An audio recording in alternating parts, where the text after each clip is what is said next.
Not Worth the Time with Wade Taylor.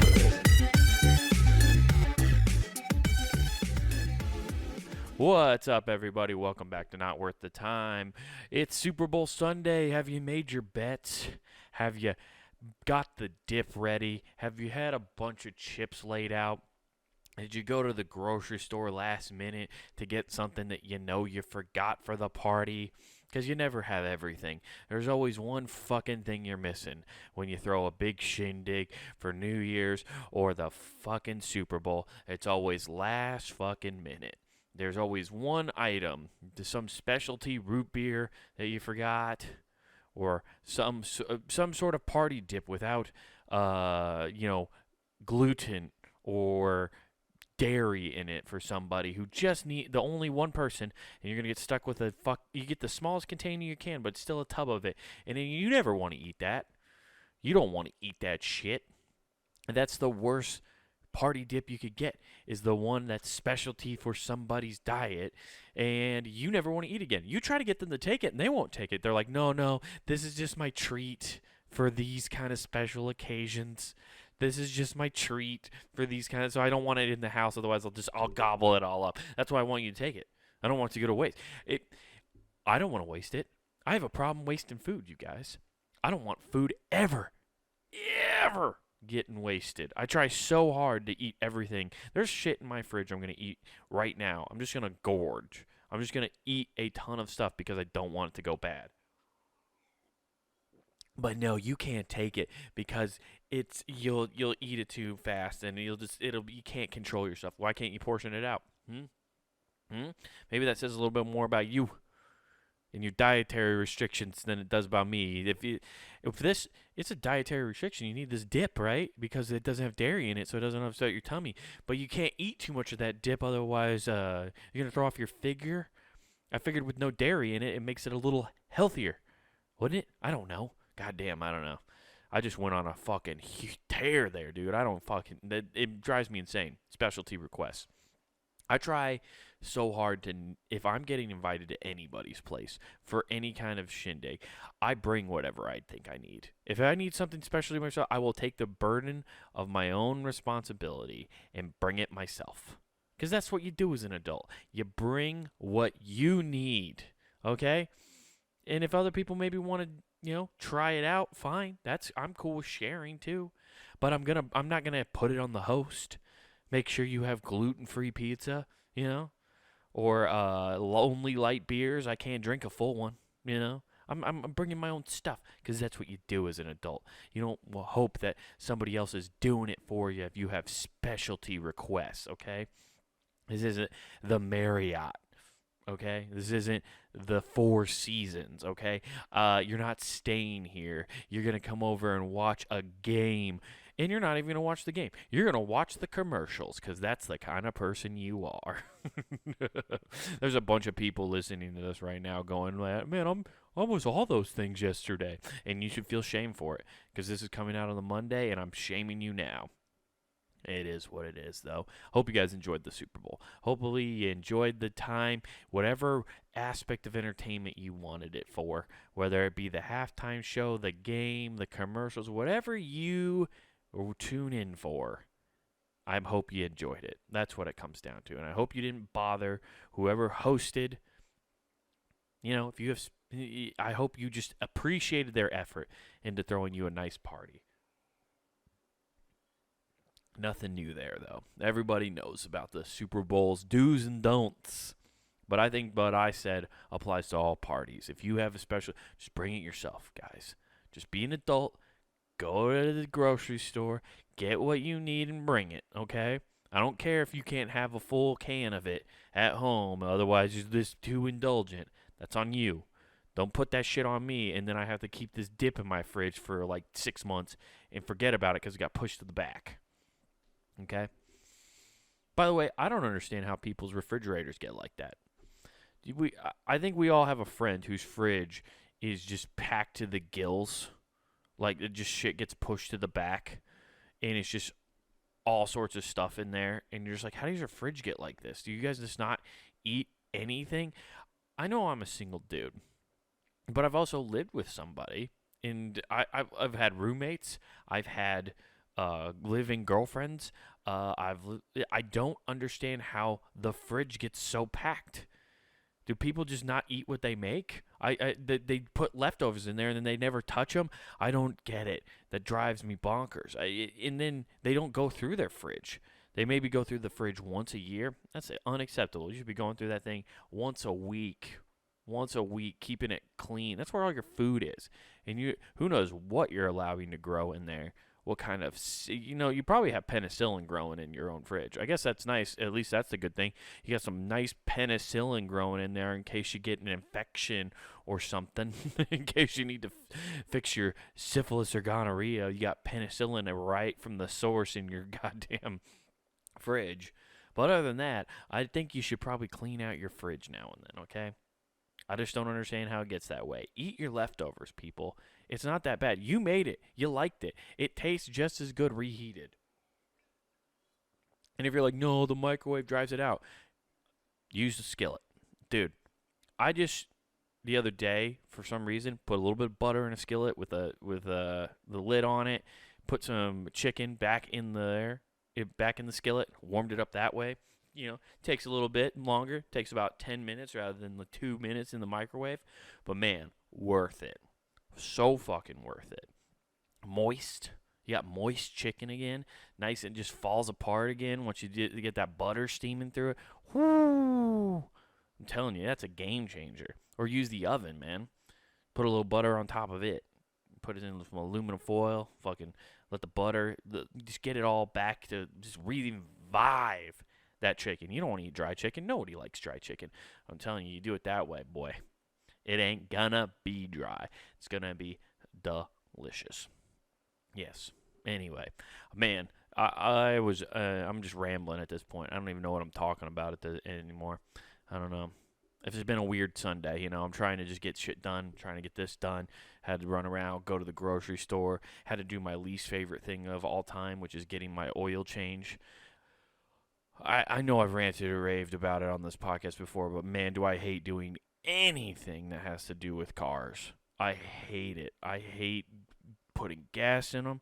I hate fucking getting oil changed, as I hate getting new tires. It is the worst.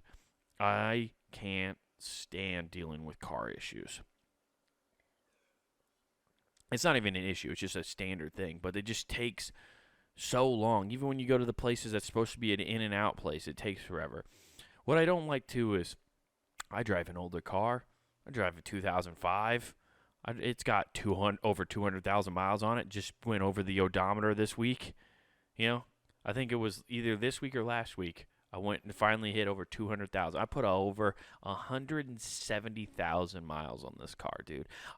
This thing is a trooper. It's been through thick and thin. It's hit a deer. The black hooded beauty, dude. She's a trooper. The day she goes, it'll be a very sad day for me. I will be very sad when I lose this car. But it'll be the end of an era, It's been a good time. I've had this car for 10 years. That's a third of my life right now. That's a pretty good span for a car. That normally doesn't happen, And I know you've been with a car this long, you know its faults. It's kinks and it's little things that get all messed up or what's going on with it. And that's why I don't like going to these oil change places, man. I go there and have these guys. I'm just like, I just want my oil changed. I'm like, okay. And then they got to check, but they have to go through their entire fucking inspection. I've even told them, hey, I don't want you to do the inspection. Just fucking change the oil. They're like, okay, yeah, no, we can do that. Hey, you want to test your lights? I'm like, we're not doing that. We're not doing the check. We just already established that. I just want you to change the oil. I know everything that's wrong with this car, okay?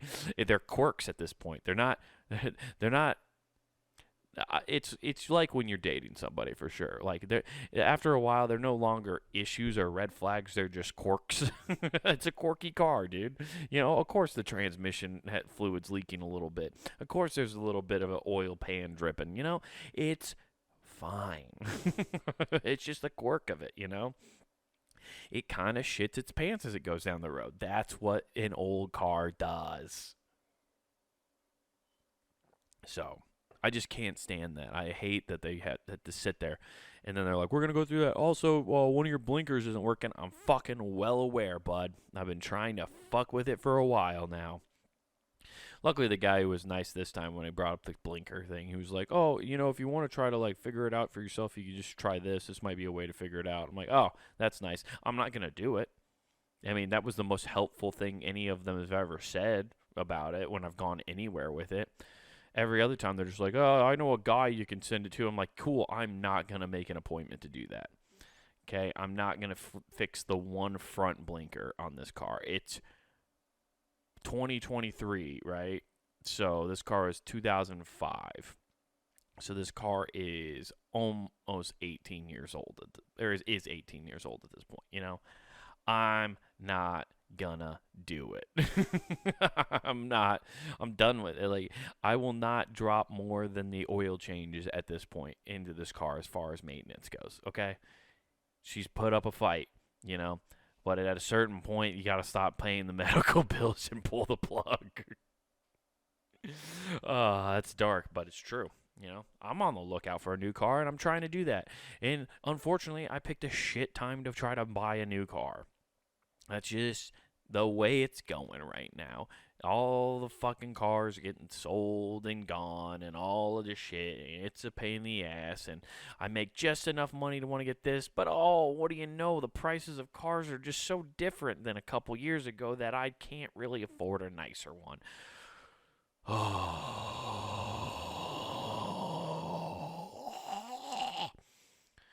Buying a car is like one of the most infuriating things in all of modern America. If that's the biggest complaint I have, I'm doing pretty well in life, is the fact that I'm trying to buy a new car. But even if you just like are trying to buy get you from point A to point B car, just like a 10-year-old car, if you wanted to buy like a 2010 car right now, just it's reliable and get you to and from someplace. Dealers and salesmen are the worst people to deal with. They just make it not a pleasant experience. Because you either get somebody who's too eager to want to try to do something, or they just don't care.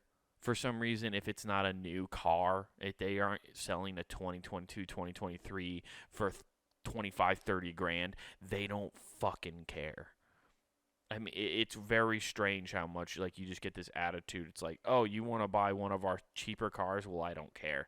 Like, I'll try to help you find something, but whatever. It's not to me, this is a nothing sale. This doesn't help me that much. It's like, well, how about you establish a relationship with somebody and be a good salesman, and maybe then I'll come back when I can actually afford a newer car. You ever think about that? It's called establish a relationship. And the reason that the guy I'm talking about, he was just an older gentleman. And, he's not going to be in this game for that much longer. He's probably thinking about retirement, so he's not worried about building relationships. You got to get a younger guy around your age so you can keep coming back and buying from him. Or gal, a younger gal. You just don't see many women doing, like, car salesmen.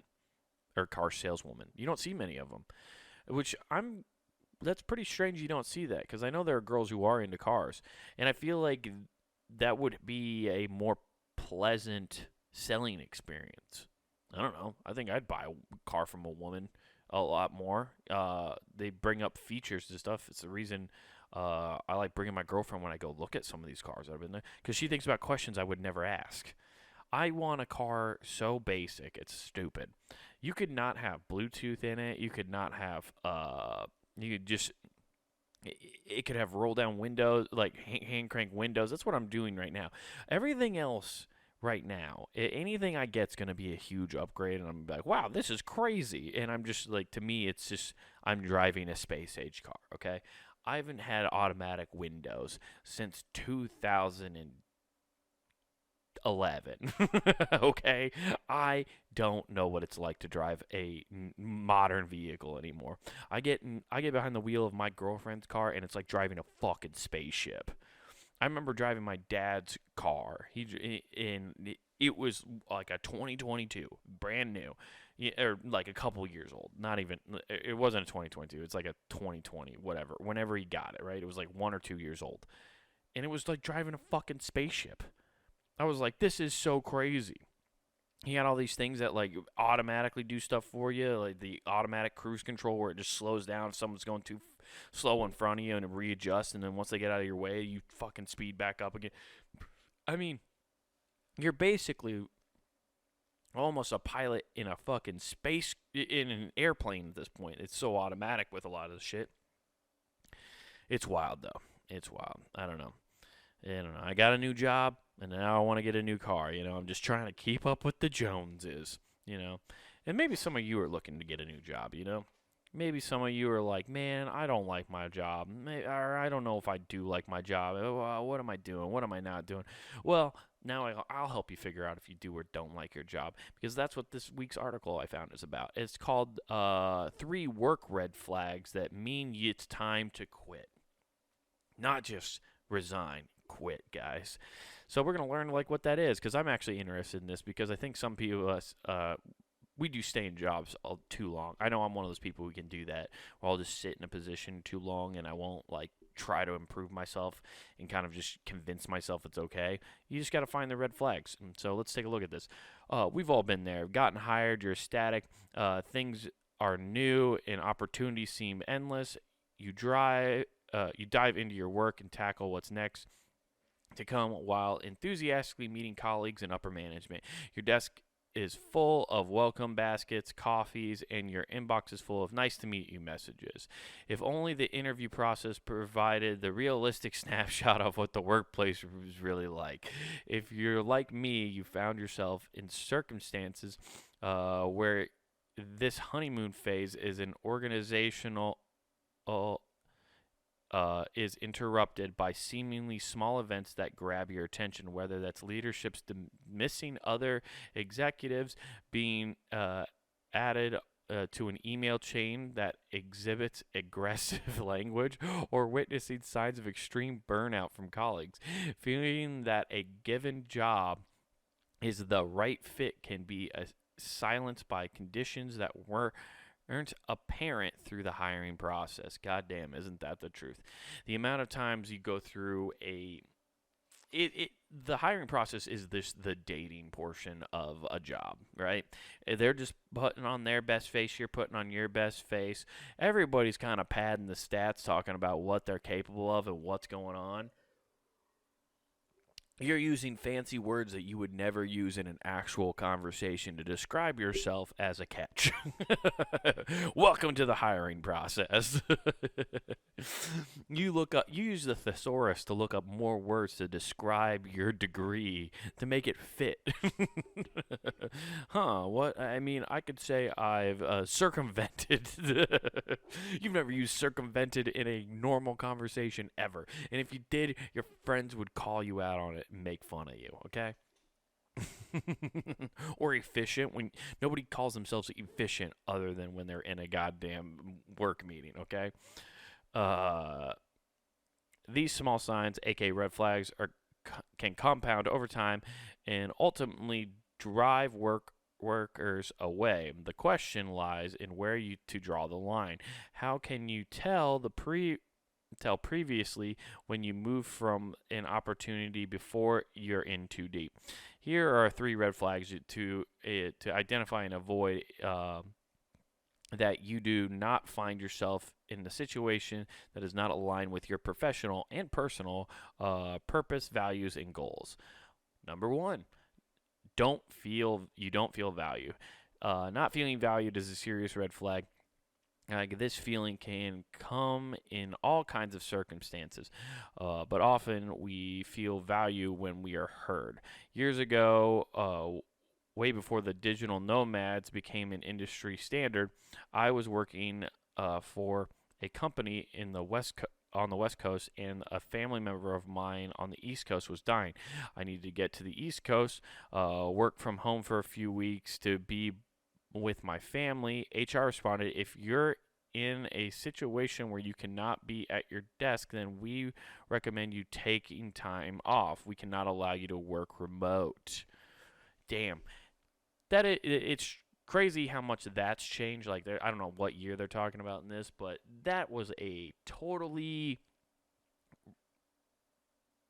just normal thing that businesses would do for the longest time. If you needed to go somewhere for a shit ton of time, and like your PTO wouldn't cover it, they wouldn't allow you to work from home, which is gonna or work remotely, and I don't see what the problem with that would be at all. You're still getting your work done. You're just asking. It's not like you're asking to do it full time. Now people are. People want to work from home full time constantly, which is understandable at this point. If you can prove that you're still productive and stuff, it's totally justified.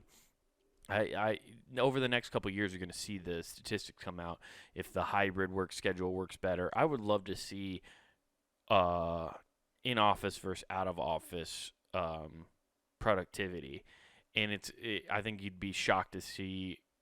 I know for myself personally, I'm always more productive at home. I'm just getting more shit done. I'm in a more relaxing, easygoing environment, but I also get why people all want the collaboration with in person. It can make life easier doing it that way. But what do I know? It'll be interesting to see. But that was a totally typical corporate answer for those kind of situations. And you don't have enough time off to take off 4 weeks or wherever else that is going on with this person's life. That's an insane ask. To me, this undermined my decision making as a member of upper management, as a person who knows and can handle what's on my plate, and as a human being. How could a company blindly and willingly alter their views on remote working for this circumstance? Do they not trust that I would be working? How could they be so inflexible? By making me feel as if I was not trusted or understood, then I knew I had to move on. To feel value, one must be heard, trust, and treated with respect. Fantastic email, frantic emails, off hours, unnecessary follow-up, micromanagement, unrealistic deadlines and expectations, completely disregard of work-life balance, and in this case, utter regard for the unique personal needs are a red flag that can compound over time and lead to employees quitting. Yeah, that's it. If you're selling something that way at the beginning, it's really hard to deal with. I know I definitely interviewed for a couple jobs in the past year where when they were talking to me, it was like they were like, no, like we're go get them all the time. Like you're gonna have to be available most of the time. Like when we get a hold of you, you're gonna have to be able to kind of jump at the opportunity. I'm like, yeah, I'm not looking for that at all, and which is good. They were at least up front with me, but like I don't. There's companies that are like that. There, it's like, yeah, no, you just got to be able to put in the extra time, and I'm like, I don't have the time to do that. You got me for 40 hours a week. That's plenty in my book. Okay, we don't need to do this. You know. Also, I do know they're just drawing from their own experience here, but I get that's not really being that you've not feeling valued there, I guess, is how I wouldn't describe that story. It is that they just don't want to accommodate your special situation, which isn't feeling valued. It's just that they're trying to apply a standard across the board. Do I agree that they should be doing it that way? No, but I think you're reaching a little bit here. I don't know. You're tired all the time. As a hobby, I'm an athlete, an amateur boxer. I spend a lot of time outside of work in the gym, and I know what it feels like to be tired. When training for a fight, you give it your entire physical being. Waking up at 5 a.m., training vigorously 6 days per week on top of a typical 9 to 5 certainly takes a toll. However, I know from experience that mental stress can pack just as strong as a punch, and so can a draining job. There are there was a time in my life where I'd wake up exhausted and carry this heavy burden on my shoulders throughout the entirety of my day. I thought about my diet, my sleep, and my physical output. I identified where the exhaustion was stemming from, it wasn't until I looked at the situation more closely with help of therapists and meditation.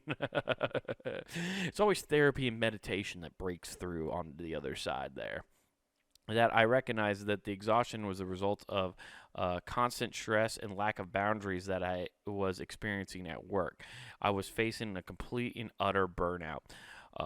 Whether you're a parent balancing family on top of work or a single person trying to keep it all together, when it starts to feel extreme exhaustion, it's time to take a step back and evaluate where it's coming from. Your employer doesn't encourage off time and lacks respect for your personal life and boundaries, it could result in a burnout. No one wants to find themselves in a situation where they are too tired to feel inspired and too stuck to make a transition. Follow the physical signs of your body's telling you and listen to them. Yeah, it's really easy to like shut off your body's signals of what you're trying to do.